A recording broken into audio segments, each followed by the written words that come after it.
नमस्कार दोस्तों, एक बार फिर से आप सभी का मैं बहुत बहुत स्वागत इस्तकबाल करता हूं।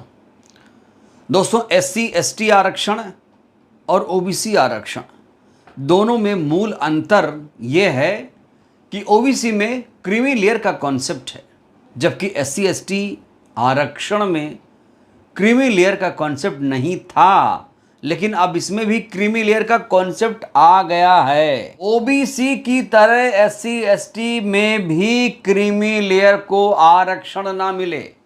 दोस्तों, ये सुप्रीम कोर्ट का एक फैसला है, जिसके बाद लोगों की अलग अलग प्रतिक्रियाएं सामने आ रही हैं।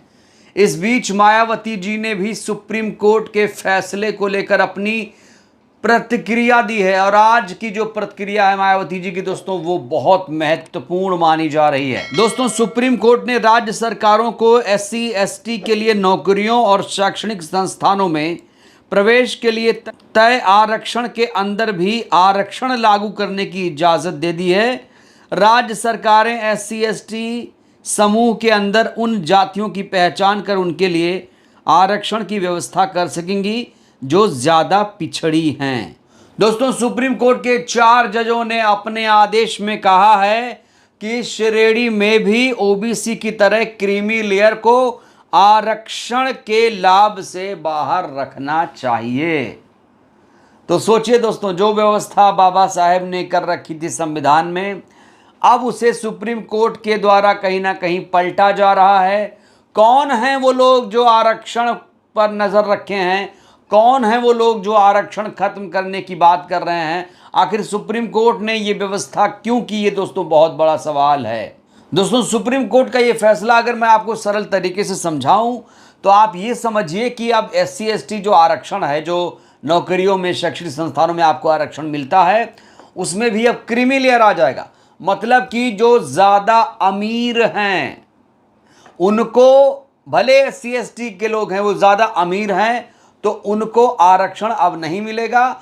जो एससी एसटी में बहुत ज़्यादा पीछे हैं उनको आरक्षण मिलेगा। जो अमीर हो गए हैं, जिनको आरक्षण मिलता था वो अमीर हो गए हैं, उनको अब क्रीमी लेयर माना जाएगा, इन्हें आरक्षण नहीं दिया जाएगा। अब इसी पर दोस्तों मायावती जी ने क्या कहा है वो बहुत महत्वपूर्ण है। तो ज़रा सुनिए क्या कहा है मायावती जी ने, क्योंकि उन्होंने दूध का दूध और पानी का पानी कर दिया है, और इससे आपको बहुत हद तक मदद मिलेगी कि इस मुद्दे पर किधर रहा जाए। देखिए दोस्तों, कोई भी फैसला आता है तो एक पक्ष होता है, एक विपक्ष होता है। क्या आपको मालूम है कि सुप्रीम कोर्ट के इस फैसले के बाद भी कई लोग सुप्रीम कोर्ट का एक फैसले का स्वागत कर रहे हैं? कई लोग नाराज हैं, कई लोग कह रहे हैं भाई सुप्रीम कोर्ट ने ये फैसला दिया है और ये फैसला अच्छा नहीं मानता हूं। कई लोग दोस्तों सुप्रीम कोर्ट के फैसले को लेकर नाखुश भी हैं। तो आइए दोस्तों, मायावती जी ने क्या कहा आपको बताते हैं। इन्होंने कहा, सामाजिक उत्पीड़न की तुलना में राजनीतिक उत्पीड़न कुछ भी नहीं है। क्या देश के खासकर करोड़ों दलितों और आदिवासियों का जीवन द्वेष व भेदभाव मुक्त आत्मसम्मान और स्वाभिमान का हो पाया है? अगर नहीं तो फिर जाति के आधार पर तोड़े पछाड़े गए इन वर्गों के बीच आरक्षण का बंटवारा कितना उचित है? एक बड़ी बात कह दी है दोस्तों मायावती जी ने कि भाई जो राजनीतिक उत्पीड़न है और सामाजिक उत्पीड़न तो और भी ज़्यादा खतरनाक है। समाज में जिस तरीके से उत्पीड़न हुआ, 3000 साल तक एक विशेष वर्ग ने अपने पास शिक्षा का अधिकार रखा, और दलितों को किस तरीके से शिक्षा से वंचित रखा गया ये आपको मालूम है, ये मुझे बताने की ज़रूरत नहीं है। तो मायावती जी कह रही हैं राजनीतिक उत्पीड़न तो कुछ भी नहीं है, लेकिन जिस तरीके से सामाजिक उत्पीड़न 3000 वर्षों तक हुआ, क्या जो आरक्षण बाबा साहेब ने दिया था उनमें बंटवारा करना उचित है? अगर उचित होता तो बाबा साहेब इसे बहुत पहले करके ये प्रावधान करके चले जाते। दोस्तों, आगे मायावती जी ने क्या कहा है, देश के एससी एसटी और ओबीसी बहुजनों के प्रति कांग्रेस और भाजपा दोनों ही पार्टियां सरकारों का रवैया उदारवादी रहा है, सुधारवादी नहीं रहा है। ये लोग उदारवादी तो हैं लेकिन सुधारवादी नहीं हैं। वह इनके सामाजिक परिवर्तन व आर्थिक मुक्ति के पक्षधर नहीं, वरना इन लोगों के आरक्षण को संविधान की 9वीं अनुसूची में डालकर इसकी सुरक्षा जरूर की गई होती। दोस्तों यहाँ 9वीं अनुसूची की बात कर रही मायावती जी।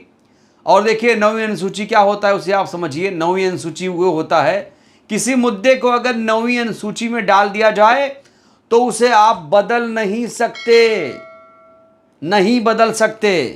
तो SC ST का जो आरक्षण है उसे 9वीं अनुसूची में नहीं डाला गया, इसलिए इस मुद्दे पर कोई सुप्रीम कोर्ट चला जाता है, सुप्रीम कोर्ट इस पर फैसला सुनाता है।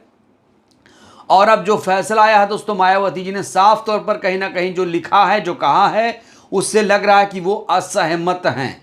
खुलकर तो नहीं कहा कि ये फैसला गलत है, लेकिन जो प्रश्न खड़े किए हैं जाहिर तौर पर मायावती जी नहीं चाहती हैं कि आरक्षण में SC ST आरक्षण में बंटवारा हो और संविधान की 9वीं अनुसूची में इसे डाला जाए तो इसकी सुरक्षा हो जाएगी। बीजेपी कांग्रेस को आईना दिखाते हुए कह रही हैं कि ये लोग SC ST या बहुजनों के प्रति कितने वफादार हैं, इससे आप समझिए कि इन्होंने SC ST आरक्षण को 9वीं अनुसूची में 9th शेड्यूल में नहीं डाला, इसलिए इस मुद्दे को लेकर लोग लगातार कोर्ट के चक्कर लगा रहे हैं और कोर्ट भी अपने हिसाब से फैसला दे रहा है। अब कोर्ट के फैसले को लेकर दोस्तों एक तबका जो खास तौर से SC ST समूह है, देखिए SC ST समूह में एक खास बात बताता हूं, ये लड़ाई बहुत तगड़ी लड़ता है दोस्तों। ये वर्ग जो है अपने अधिकारों को लेकर बहुत सचेत है, अपने हक अधिकारों की लड़ाई लड़ना ये जानता है। और सुप्रीम कोर्ट ने जो फैसला दिया है कि अब OBC की तरह SC ST में भी क्रीमी लेयर को आरक्षण नहीं दिया जाएगा, नहीं मिलना चाहिए, इसको लेकर दोस्तों लोग नाराज हैं। मायावती जी के ट्वीट से भी लग रहा है मायावती जी नाखुश हैं इस फैसले से। तो दोस्तों मायावती जी के इस ट्वीट का इंतजार था, इस बयान का इंतजार था। ये फैसला तो कल ही आ गया था, लेकिन मायावती जी कभी त्वरित फैसला नहीं लेती हैं। मायावती जी थोड़ा सा विचार करती हैं, अध्ययन करती हैं, कुछ बोलने से लिखने से पहले वो सोचती हैं। उनके स्वभाव में ये तो है कम से कम। बहुत सारे नेता हैं कि तुरंत फैसला आया तुरंत उस पर प्रतिक्रिया दे दिया, तो भाई तुरंत प्रतिक्रिया नहीं देती है मायावती जी, लेकिन देती ज़रूर हैं। पिछले दिनों दोस्तों मैं देख रहा हूँ पिछले दिनों से कि मायावती जी कितना ज़्यादा एक्टिव हैं, और मुझे यकीन नहीं हो रहा कि बहन जी इतना ज़्यादा सोशल मीडिया पर एक्टिव हो जाएंगी। और दोस्तों लोग कह रहे हैं, मैं पूछता हूँ भाई ऐसा क्या हो गया है, बहन जी इतना सोशल मीडिया फ्रेंडली क्यों हो गई? तो लोग कह रहे हैं भाई सोशल मीडिया का ज़माना है और उपचुनाव भी आ रहा है। बहन जी को बीजेपी की बी टीम ये लोग बोल रहे हैं, बहन जी को कह रहे हैं कि ये बाहर नहीं निकलती हैं, गठबंधन नहीं करती हैं। और जो जो कहा गया उसका उल्टा दोस्तों अब देखने को मिल रहा है। बहन जी एकदम एक्टिव हो चुकी हैं। 10 सीटों पर उपचुनाव होने जा रहा है उत्तर प्रदेश में, उनसे उम्मीदवारों का नाम बहुत जल्द आपके सामने आ जाएगा। जब आएगा तो आपको इत्तला करूँगा। और लगातार वो बैठक कर रही है इस समय, तमाम राज्यों के संगठन की समीक्षा बैठक हो रही है। और जो भी मुद्दे सामने आ रहे हैं, जिन मुद्दों पर असहमति होती है बहन जी को, वो ज़रूर बताती हैं। और जो फैसला सुप्रीम कोर्ट का ये आया है दोस्तों कि आरक्षण में बंटवारा कर दिया जाए, दोस्तों SC ST आरक्षण में भी क्रीमी लेयर की अवधारणा आ गई है, तो उसको लेकर बहन जी कह रही हैं ये कितना उचित है भाई, इसको 9th शेड्यूल में डाल दीजिए।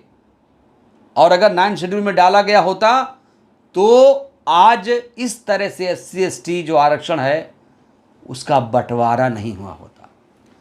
तो दोस्तों बहन जी बहुजनों के हक अधिकारों के लिए लगातार बात कर रही हैं। आज भी उन्होंने आरक्षण के मुद्दे पर खुलकर बात कही और अपने जो इरादे थे वो जाहिर कर दिया। और जिस तरीके से बहुजन समाज सड़क पर है, जिस तरीके से सोशल मीडिया में इसको लेकर लोग आवाज़ बुलंद कर रहे हैं, बहन जी ने भी अपना स्टैंड इस पर क्लियर कर दिया है। बहरहाल दोस्तों इस वीडियो में फिलहाल के लिए बस इतना ही। सुप्रीम कोर्ट का जो फैसला आया है उसको लेकर दोस्तों आप लोग भी अपनी प्रतिक्रिया दीजिए। बहुत बहुत धन्यवाद, शुक्रिया।